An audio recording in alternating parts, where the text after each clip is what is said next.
Hey everyone, and welcome to mini devlog number 3.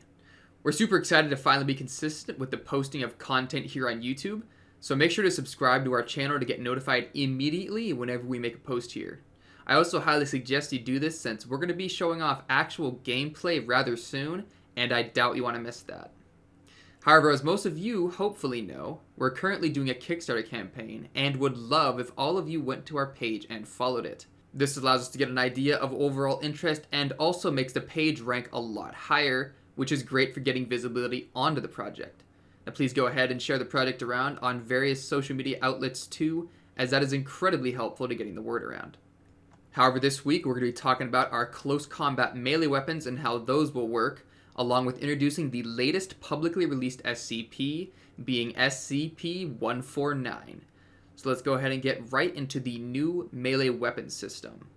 Now, as you can likely gather from the fact there's an entire post on it, melee will be coming to single player in a really big way, since you'll be forced to use it as a method of last resort when ammo runs out, as well as a way to clear obstacles to open certain areas to progress throughout the facility. Now, since there will be a ton of emphasis on melee weapons throughout the game, we've added a lot that a player can do to customize the melee weapons to alter the damage and core functionality of it, and we'll see this in the video next week.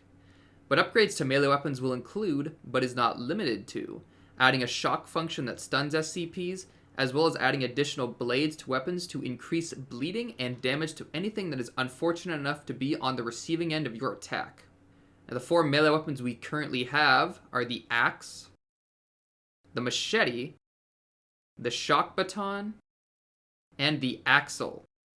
Some of you may have noticed the axle is rather out of place in terms of the other weapons, and that's because it actually is. This is because players will be encouraged to utilize the crafting mechanics, which allows for the creation of weapons and upgrades to weapons that can be crafted from the various objects that they will find around Site-113.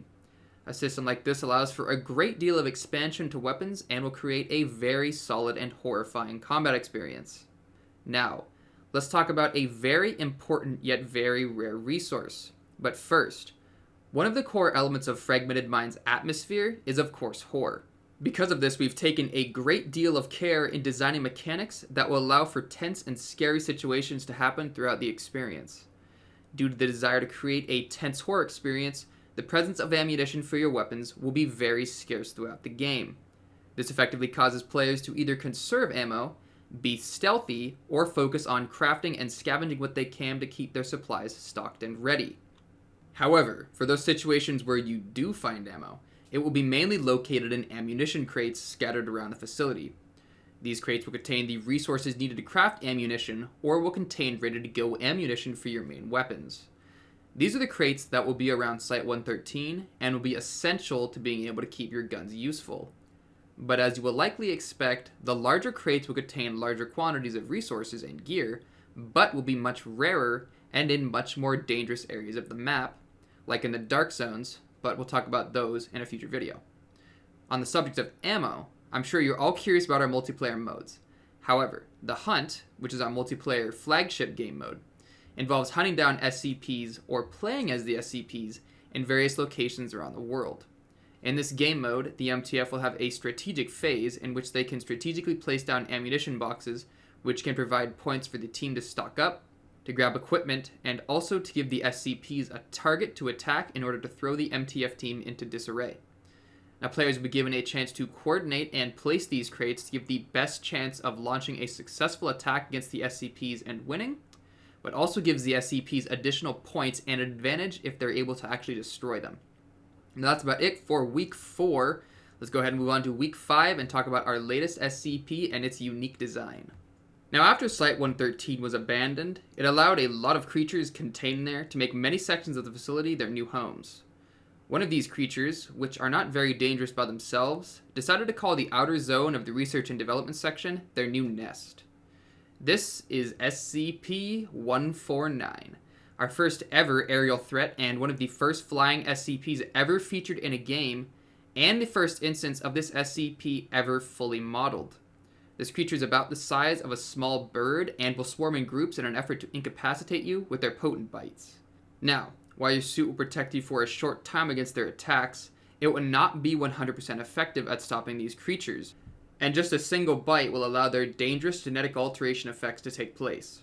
But luckily, it is possible to counteract this with special medicine that can be crafted from substances found around Site-113 or directly countered with a special serum that will be obtainable in specific areas. Now, flying creatures like this will pose a serious challenge as you traverse throughout the facility, but be wary since this SCP and another, which is going to be announced shortly, may very well combine forces to create a serious environmental hazard that will need to be dealt with extremely carefully if you wish to escape confrontation alive. Now that about sums it up for weeks 4 and 5. Be sure to check out our Kickstarter page, which will be linked below. However, next month on Patreon, anybody who donates $20 or above will get this exclusive August weapon skin for their pistol, which, yes, will be available in multiplayer for you to show off. Now, besides the Kickstarter, this will be the only time ever to get this skin, so make sure you grab it while you can. I hope you all enjoyed this update post. Do make sure to leave any comments down below and let us know what you think. Also, be sure to spread the game around, as it's shaping up to really become an incredible experience.